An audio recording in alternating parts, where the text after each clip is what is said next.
लाहौर कहते हैं, हम यहाँ बड़ी बात भी करते हैं, एलीट की भी बात होती है, तख्ते लाहौर की भी बात होती है, कराची हम देख चुके कि किस तरह शहर फैलते हैं और अगर तवज्जो दुरुस्त जगह पर ना रखी जाए, तरजीहात ठीक ना हो तो फिर हालात क्या होते हैं, अवाम मुतासिर होते हैं। अभी मैंने अपने इब्तिदाइये में बात की कितनी दहाइयाँ वो शहर जो किसी एक जमात को मोहब्बत देता रहा, मगर वहाँ हर बार यही होता है। फिर बाहर चाहे आप जो भी कहें कि इस बार रिकॉर्ड टूटे या उस बार रिकॉर्ड टूटे, मामलात हर बार यही होते हैं। ऐसा क्यों है आखिर?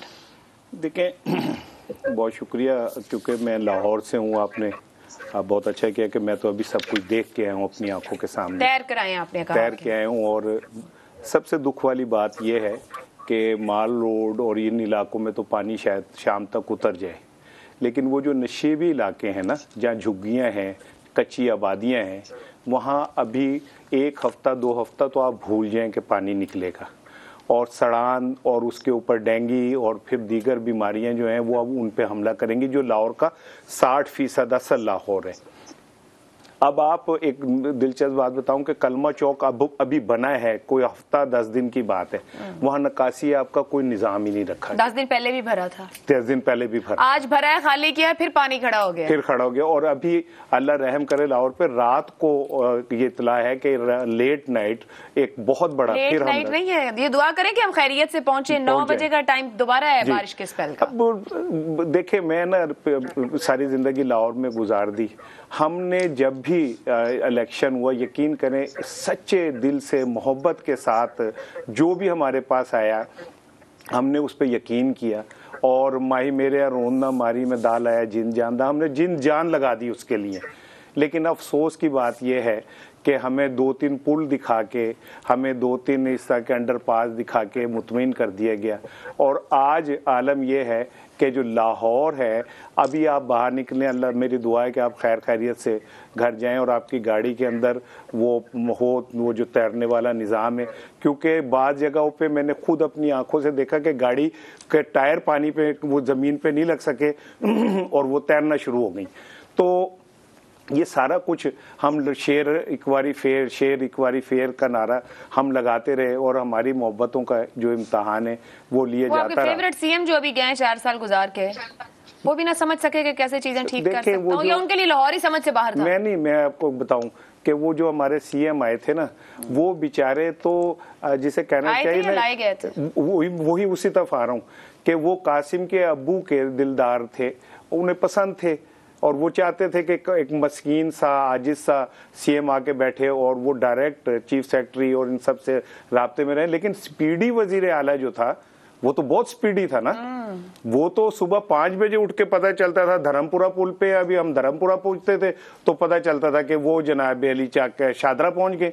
तो खाली ये जो आड़ियाँ जाड़ियाँ थी, उन्होंने हमें पिछले 35 साल की 3 दहाइयों में इसी तरह रखा। लेकिन मैं अब भी आपको इस बात का यकीन दिलाता हूं कि मेरी नज़र में आने वाला भी कोई हुक्मरान जो है वो कुछ भी कर ले, लाहौर के जो मसाइल हैं वो खाली ये इस तरह की रंगबाजियों से नहीं होंगे जब तक आप इसके असल में। एक जुमला और कहूँगा फिर आप आगे जाइएगा कि देखिए, Lahore defence Gulberg model town नहीं है। लाहौर गड़ी शाहू, कच्चा रावी रोड, समाधि गंगाराम, कसूरपुरा है। सही। और वहाँ डिफेंस भी डूबा हुआ था 10 दिन पहले वाली बात। चले डिफेंस के लोग जो है ना, उनके पास वो रबड़ की कश्तियां थी, उसमें तैर रहे थे, लेकिन जो झुग्गियों के अंदर पांडे निकल के तैर रहे थे ना, वो वापस नहीं आएंगे अब। ठीक है। अफसार साहब, सियासी जमातों की तरक्की की अगर डेफिनेशन की बात की जाए तो क्या वो सिर्फ ऑप्टिक्स तक ही क्यों महदूद है? क्योंकि हमने अपने सामने देखा कि कराची कैसे फैलता कहां तक निकल गया, सरहदें निकल के अगले शहरों तक पहुंच गई। हम सीखने को राजी नहीं होते। लाहौर भी पिछले 20-25 साल में इस तेजी से फैला है कि हमारे सामने एक मिसाल मौजूद थी कि देख लिया जाए, सोच लिया जाए कि बुनियादी तौर पर कौन सी चीजें जरूरी हैं शहरियों की सहूलत के लिए। तालीम, सेहत, सीवरेज, साफ पानी, ये क्यों तरजीहात नहीं है हमारी सियासी जमातों और हुक्मरानों की? आयशा, मैं आप प्रोग्राम शुरू होने से पहले एक बात कर रही थी कल जो बदमज़गी हुई है, तो अगर आप इजाज़त दें तो मैं, क्योंकि बदमज़गी ऑनलाइन हुई थी, लाइव हुई थी, तो मैं उस पर मुख्तसर सी बात करना चाहता हूँ कि देखिए, मैं अपने व्यूज़ में बहुत क्लियर हूँ और मैं सिविलियन सुप्रीमेसी का कायल हूँ। मैं आइन और जमहूरियत पर यकीन रखता हूँ और मैं दूसरों की राय की कदर करता हूँ, एहतराम करता हूँ। और मेरा ये यकीन है कि 9 मई को जो कुछ इस मुल्क में हुआ वो उस नफ़रत की वजह से हुआ जो पिछले 11-12 साल में इस मीडिया के ज़रिए लोगों के जहनों में भरी गई। चोर, डाकू, करप्ट, गद्दार, घटिया, कुत्ते की तरह हड्डियां बंभोड़ने वाले, तलवे चाटने वाले, ये सब अल्फाज इस टीवी चैनल्स के ज़रिए लोगों के जहनों में उतारे गए और एक नस्ल पूरी परवान चढ़ाएगी जिसका गुस्सा 9 मई को निकला और वो बनाने वालों के ऊपर ही निकला, जिसकी गवाही इमरान रियाज जो आज भी गायब हैं एंकर पर्सन और डॉक्टर मोहित पीरज़ादा जो अमेरिका फ़रार हो चुके हैं, उन्होंने ख़ुद पब्लिकली दी कि हमें इन जर्नैलों ने बुला के हमें कहा कि ये करप्ट कहो, इनको गद्दार कहो, इनको चोर कहो, इनको डाकू कहो। जब ये सब कुछ मैं सुनता हूँ तो और तारीख़ का एक हिस्सा लोगों को दिखाया जाता है तो फिर मेरी ये ईमानदारी का और मेरे प्रोफेशनलिज्म का और मेरे ईमान का तकाजा है कि मैं लोगों को, बच्चों को ये बताऊं कि इस मुल्क में करप्ट तो हैं सियासतदान, लेकिन सिर्फ सियासतदान ही करप्ट नहीं है, जजेस भी करप्ट हैं, जर्नैल भी करप्ट हैं और मीडिया पर्सन्स भी करप्ट हैं। और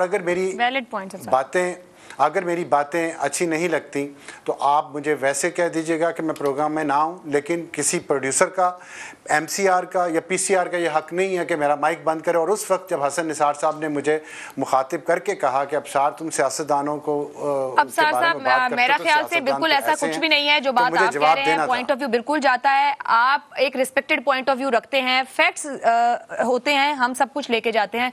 कभी इस पर नहीं हुआ कि किसी पॉइंट ऑफ व्यू को हम रोकें, बल्कि जरूरत से ज्यादा टाइम मैं खुद अगला सवाल करके उस पॉइंट ऑफ व्यू को लेती हूँ और आप भी बहुत अच्छे से जानते हैं। आपको मैंने ब्लेम नहीं किया, मैंने आपको ब्लेम नहीं किया सर। मैं वही कहना चाह रही हूँ कि वो कल मैं नहीं थी, मुझे जो बिल्कुल मैं फैक्चुअली अफसार साहब आपको बात बता रही हूँ कि कनेक्शन जो था, हमारे पास एक IFB होता है जो पैनल से कनेक्टेड होता है, इसार साहब भी यहाँ मौजूद थे, इन्होंने भी यही मुझे बताया है, वो कनेक्शन नहीं था। मेरा ख्याल से जो गुजर गया, लाइव का हमारा मीडियम ऐसा है कि टाइम कम होता है, गुफ्तगू ज्यादा करनी होती है, तो मेहरबानी करें सर पॉइंट पर आ जाए कि ऑप्टिक्स इतना ज्यादा प्रायोरिटी रहती है। कोई मसला नहीं है, टाइम कम दे, कोई मसला नहीं है, लेकिन एक खास पॉइंट ऑफ व्यू को ना जाने देना, मैं उसका हिस्सा नहीं बनना चाहता। अगर मीडिया ने नफरत फैलानी है इस मुल्क में, हर पॉइंट ऑफ व्यू की आजादी है, आपका यहाँ बैठना और हमारे साथ शामिल होना नहीं, नफरत की आजादी नहीं होनी चाहिए। नफरत फैलाना पैमरा के कवानीन की भी खिलाफ वर्जी है, पाकिस्तान के आइन की भी खिलाफ वर्जी है। नफरत नहीं फैला सकते, वायलेंस पे नहीं उकसा सकते लोगों को, तो बस इसका ख्याल रखना चाहिए। और अगर करप्शन की बात करें तो सबकी करें, किसी को क्यों छोड़ते हैं।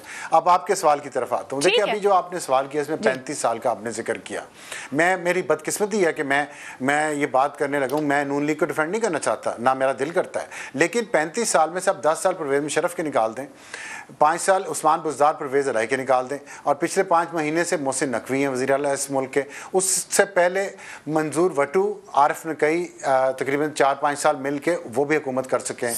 तो इस 35 में से वो सूबे की बात होगी, मैंने सिर्फ लाहौर शहर की बात की है।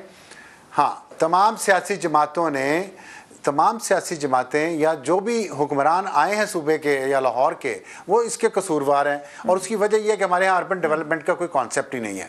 शहर जो है वो बेतुके बढ़ रहे हैं। इस्लामाबाद देखे बड़ा आपने, ये तो प्लान सिटी था ना, इसमें क्या हाल हो गया है। जी। क्योंकि अर्बन डेवलपमेंट का सब्जेक्ट ही नहीं है, उसका ख्याल ही नहीं है हमारे दिल में। तो जब तक आप अर्बन डेवलपमेंट पे तवज्जो नहीं देंगे, ये मसाइल चलते रहेंगे हर साल और हर सीजन में यही होगा, चाहे कोई भी हुकूमत हो, चाहे कितना भी कोई बंदा आ जाए। जब तक आप अर्बन डेवलपमेंट एक प्लान के तहत ज़राई ज़मीनों पे कब्जे करके अगर आपने हाउसिंग सोसाइटी बनानी है, दरियाओं के और नालों के ऊपर आपने आबादियां खड़ी कर देनी है, तो फिर कराची भी डूबेगा, लाहौर भी डूबेगा, इस्लामाबाद भी डूबेगा।